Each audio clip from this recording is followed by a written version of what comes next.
Kasus Fufu Fafa ini awalnya muncul gara-gara viralnya sebuah akun Kaskus yang namanya Fufu Fafa yang aktif sekitar tahun 2014 sampai 2019. Waktu itu akun ini sering banget nyentil dan nyindir tokoh politik Indonesia, mulai dari Prabowo Subianto yang jadi rival Joko Widodo di Pilpres 2014 dan 2019, sampai Presiden ke-6 Susilo Bambang Yudhoyono atau akrab disapa SBY. Komentarnya pun pedas-pedas.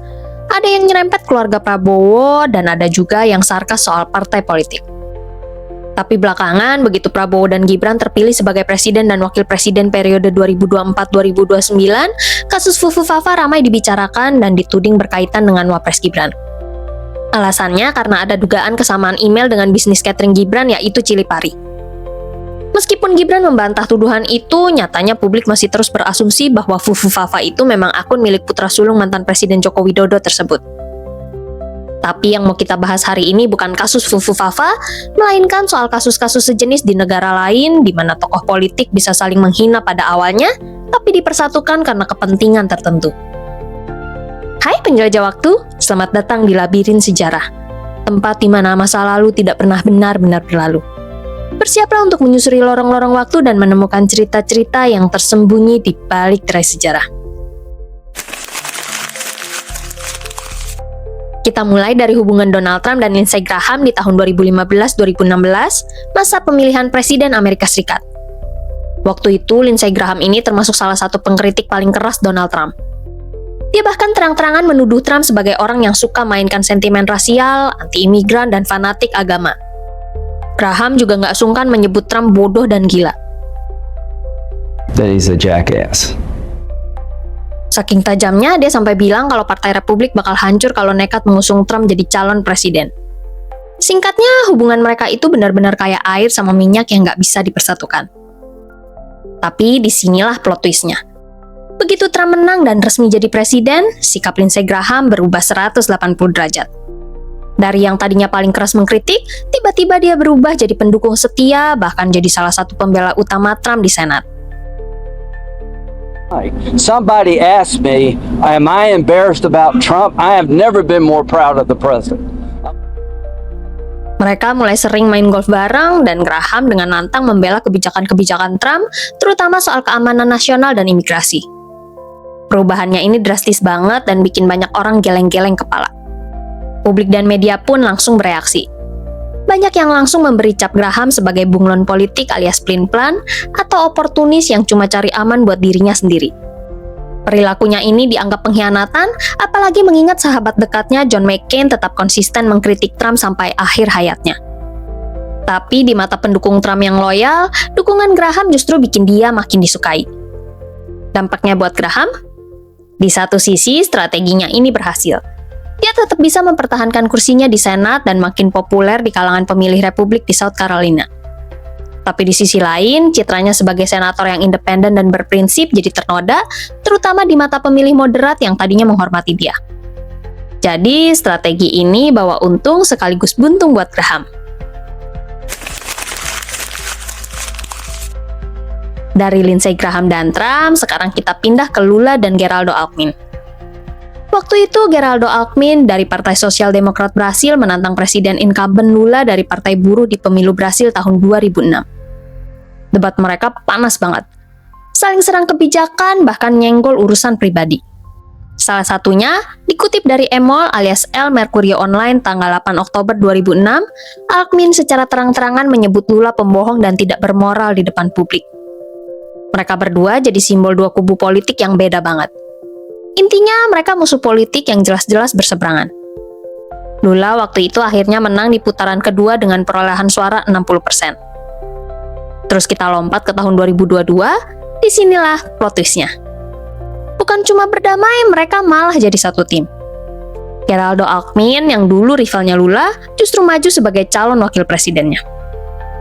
Mereka sepakat bergabung buat ngalahin presiden petahana waktu itu, yaitu Jair Bolsonaro. Mereka kampanye bareng, tampil bareng, dan janji bakal bawa Brasil keluar dari krisis. Oh iya, sedikit info, sistem pemilu di Brasil ini agak beda dengan di Indonesia. Kalau di Indonesia, presiden cuma boleh menjabat maksimal 2 periode seumur hidup, sementara di Brasil aturannya lebih longgar. Jadi kalau udah menjabat presiden 2 kali berturut-turut, mereka boleh maju lagi sebagai calon presiden, tapi kalau udah ada jeda 1 periode atau lebih. Nah, reaksi masyarakat Brasil waktu itu campur-campur. Ada yang kagum dan bilang ini langkah rekonsiliasi yang dewasa dan cerdas. Katanya Lula dan Alckmin berhasil menaruh kepentingan negara di atas dendam pribadi. Tapi ada juga yang sinis. Mereka nuding duet ini sebagai politisi pelin-pelan, gak punya prinsip, dan banyak yang bertanya-tanya, ini demi negara atau cuma strategi buat kekuasaan ya? Pada akhirnya, langkah berani ini sukses. Koalisi lintas ideologi yang semula diragukan justru jadi kunci kemenangan. Hasilnya, Lula kembali terpilih jadi presiden Brasil, dan Alckmin resmi jadi wakil presiden. Kolaborasi yang awalnya bikin kaget, ternyata jadi jalan buat mereka berdua merebut kembali tampuk kepemimpinan Brasil. Sekarang kita pindah ke hubungan politik antara Narendra Modi dan Nitish Kumar dari India. Di India tuh ada banyak partai politik. Salah satunya adalah partai gede yang berkuasa, partainya Narendra Modi yang namanya BJP, alias Bharatiya Janata Party. Ada juga partai yang lebih kecil namanya JDU alias Janata Dal United yang dipimpin sama Nitish Kumar. Dulu Nitish Kumar ini termasuk pemimpin daerah yang lumayan penting dan vokal.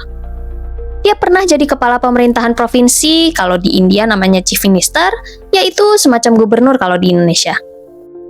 Nitish dan partainya awalnya gabung di koalisi besar yang namanya NDA atau National Democratic Alliance yang dipimpin sama partai BJP. Tapi di tahun 2013, waktu BJP ngumumin Modi bakal jadi calon Perdana Menteri di India, Nitish langsung cabut dari koalisi itu. Kenapa? Karena Nitish nggak setuju sama gaya politiknya Modi. Dia ngerasa Modi itu suka mainin isu agama, dan di India ini sensitif banget karena masyarakatnya terdiri dari banyak agama, dan itu bisa bikin masyarakat India yang beragam jadi pecah belah.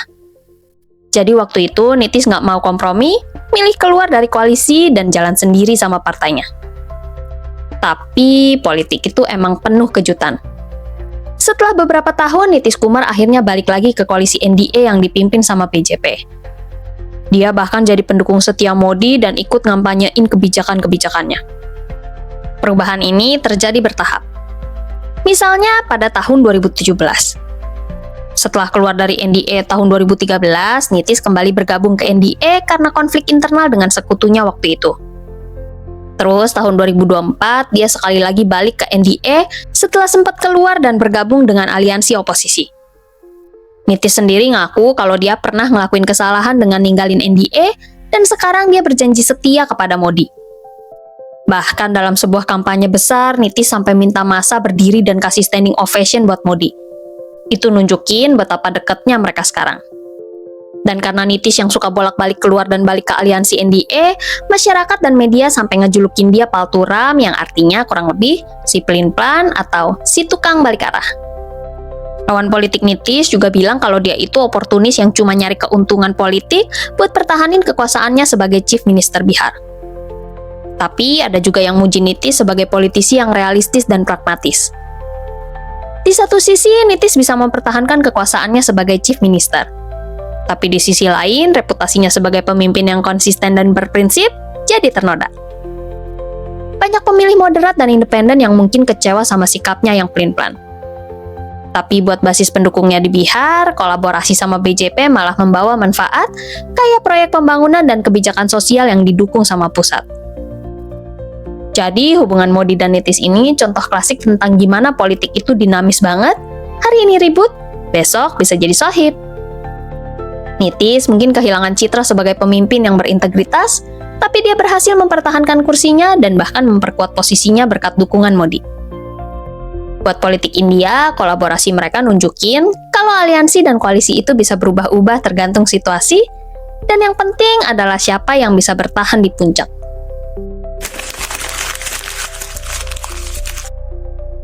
Nah, sekarang kita pindah ke Asia Tenggara, tepatnya ke Filipina. Dulu waktu Rodrigo Duterte masih jadi presiden Filipina tahun 2016 sampai 2022, dia terkenal banget suka ngomong belak-belakan. Nggak peduli siapapun, kalau menurut dia salah, ya dia serang. Salah satu yang paling sering kena sindir itu Ferdinand Bongbong Marcos Jr. Duterte pernah nyebut Marcos pemimpin lemah dan sempat nuduh dia terlibat narkoba walaupun tuduhan itu langsung dibantah keras sama Marcos. Jadi dari awal emang kelihatan mereka ini rival politik berat, apalagi dua-duanya datang dari keluarga politik besar yang punya pengaruh kuat di Filipina. Buat yang belum tahu, Bongbong ini anaknya Ferdinand Marcos Senior, yaitu presiden Filipina yang berkuasa dari 1965 sampai 1986. Masa itu terkenal banget sama rezim martial law atau pemerintahan darurat militer yang keras, pelanggaran HAM, dan dugaan korupsi gila-gilaan. Keluarga Marcos dituduh ngumpulin kekayaan haram sampai miliaran dolar lewat proyek pemerintah dan rekening luar negeri. Setelah rakyat turun ke jalan lewat revolusi People Power tahun 1986, Marcos Senior tumbang dan keluarganya diasingkan ke Hawaii. Jadi, nama Marcos sendiri di Filipina punya citra yang campur aduk. Ada yang loyal karena nostalgia, tapi banyak juga yang ingat sama sejarah korupsi dan represi zaman itu. Yang bikin orang kaget mendekati pemilu 2022, Duterte tiba-tiba malah ngedukung Marcos Jr. Putrinya, Sara Duterte, bahkan maju jadi calon wakil presiden bareng Marcos Jr. Mereka bikin aliansi yang disebut Unity Team dengan basis dukungan Duterte yang kuat di Mindanao, yaitu wilayah selatan, dan kekuatan politik Marcos di Luzon, yaitu di utara. Alhasil, aliansi ini bikin mereka menang telak. Keluarga Marcos pun balik lagi ke istana presiden setelah puluhan tahun ditumbangkan. Banyak orang waktu itu bilang ini strategi pinter banget, meskipun awalnya mereka bermusuhan. Tapi habis menang, hubungan mereka cepet banget retak. Sara Duterte sebagai wakil presiden ngerasa dia nggak dikasih peran penting. Dia pingin banget jadi menteri pertahanan, tapi nggak dikasih. Akhirnya dia keluar dari kabinet dan mulai kritik Marcos Jr. secara terbuka. Di waktu yang sama, Sara juga dituduh nyalahgunain dana rahasia negara. Lebih hebohnya lagi, ada video yang beredar nunjukin dia ngeluarin statement kalau dia sampai dieksekusi, dia minta pendukungnya buat balas dendam ke Marcos Jr. dan keluarganya. Ucapan ini bikin geger sampai pemerintah akhirnya ningkatin pengamanan buat Marcos Jr. Sampai September 2025 ini, hubungan mereka makin panas. Marcos Jr. udah ngehapus nama Sara dari Dewan Keamanan Nasional. DPR Filipina juga udah ngejalanin proses impeachment atau pemaksulan buat Sara di awal 2025 gara-gara dugaan penyalahgunaan dana dan ancaman itu.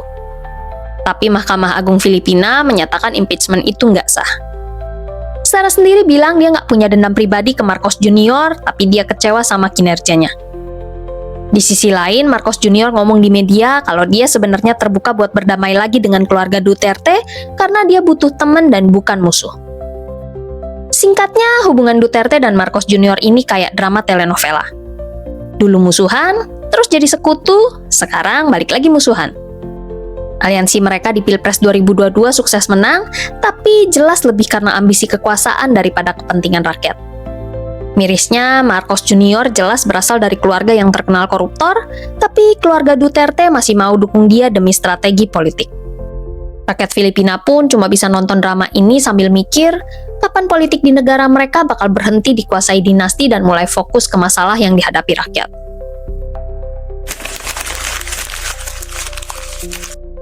Habis dari Filipina, sekarang kita pindah ke tetangga deket kita dan bahas soal hubungan antara Mahathir Mohamad dan Anwar Ibrahim di Malaysia. Awalnya mereka akrab banget kayak bapak sama anak di dunia politik. Anwar yang dulunya aktivis Islam direkrut Mahathir ke UMNO atau United Malays National Organization tahun 1982 dan cepet banget naik jabatan sampai jadi wakil Perdana Menteri sekaligus Menteri Keuangan. Tapi pas krisis finansial Asia tahun 1997 datang, mereka mulai pecah jalan. Anwar pengen reformasi ekonomi ala IMF dan bersih-bersih korupsi, sementara Mahathir lebih pilih lindungi pengusaha Melayu dan nolak campur tangan IMF. Beda pandangan ini bikin mereka jadi musuhan. Akhirnya 1998 Mahathir pecat Anwar dengan tuduhan korupsi dan tindakan asusila, terus Anwar dipenjara sampai dianiaya dalam penjara. Dari sinilah lahir gerakan reformasi yang teriak soal demokrasi dan anti korupsi. 2 dekade mereka jadi musuh. Tapi kayak yang selalu kita bilang kalau politik itu dinamis. Tahun 2015 muncul skandal korupsi 1MDB yang nyeret Najib Razak. Mahathir yang udah pensiun balik lagi, keluar dari UMNO terus bikin partai baru. Nah, disinilah dia dekati Anwar yang masih di penjara buat bikin koalisi oposisi Pakatan Harapan. Mereka sepakat kerjasama buat jatuhin Najib. Mahathir jadi calon PM dan janji nanti kekuasaan diserahin ke Anwar. Pemilu 2018 mereka menang telak dan UMNO tumbang setelah 61 tahun berkuasa. Anwar dibebasin, dapat pengampunan, dan publik pun terkejut karena orang yang dulu memenjarakan Anwar sekarang justru jadi sekutunya. Masyarakat Malaysia pun campur aduk reaksinya. Ada yang terharu karena lihat mereka berdamai demi lawan korupsi Najib, tapi ada juga yang sinis dan anggap ini cuma drama kekuasaan. Orang masih ingat Mahathir itu dulunya pemimpin otoriter yang ngejatuhin lawan dengan cara keras termasuk Anwar. Banyak juga yang nggak yakin kalau Mahathir bakal beneran serahin jabatan PM ke Anwar.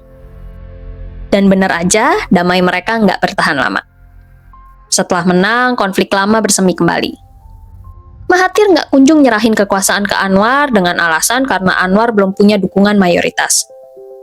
Puncaknya terjadi pada Februari 2020, waktu krisis politik meledak.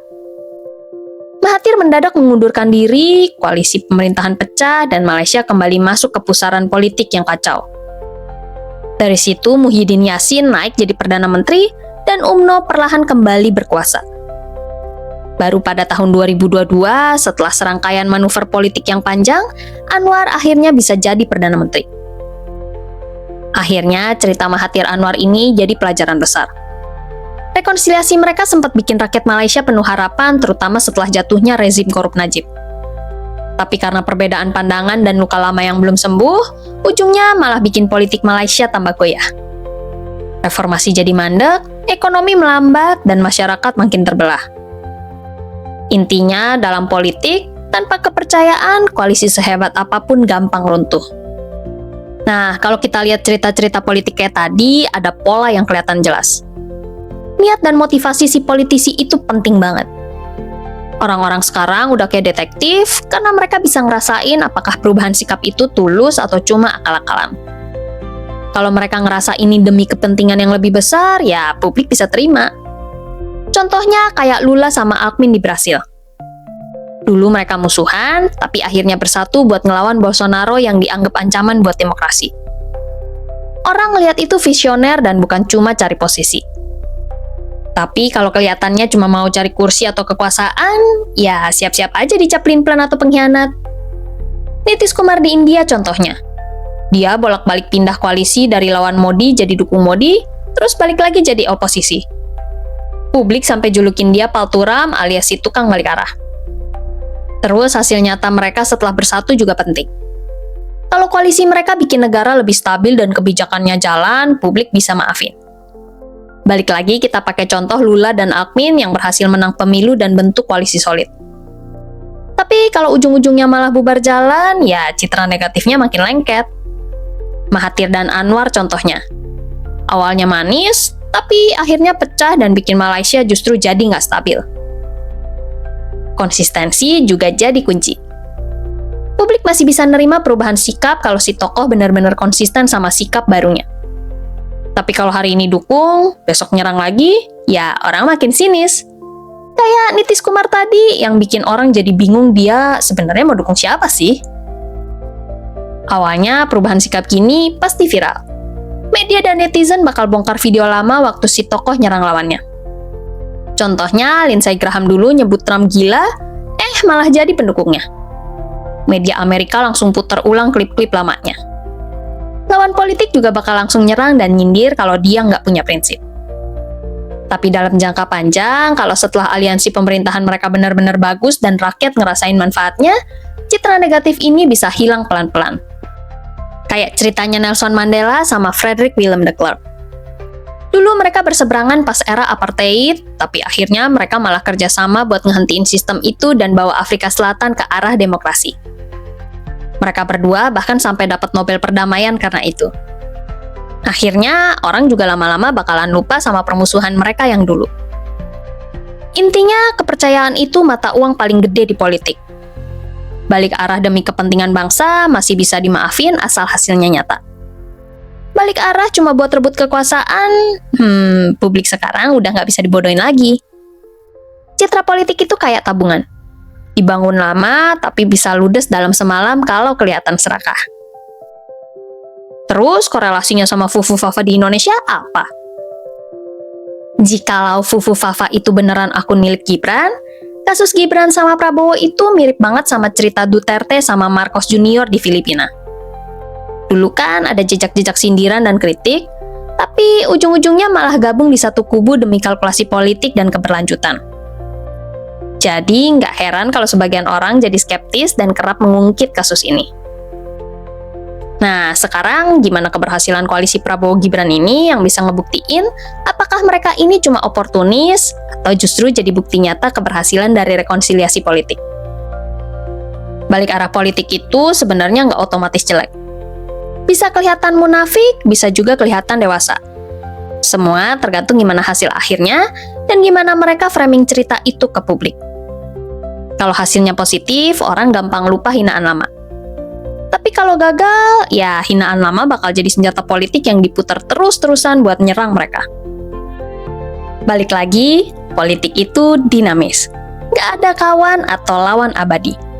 Jadi kita sebagai rakyat juga harus lebih bijak. Nggak usah terlalu fanatik dalam mendukung politisi, ya karena mereka sendiri juga biasanya lebih mentingin kepentingan pribadi. Kalau kamu suka bahasan seru kayak gini, jangan lupa like, subscribe, dan nyalain loncengnya biar nggak ketinggalan episode-episode menarik dari Labirin Sejarah. Sampai di ujung labirin kali ini. Tapi jangan khawatir, masih banyak lorong waktu yang menunggu untuk kita jelajahi bersama. Sampai jumpa di obrolan berikutnya penjelajah waktu.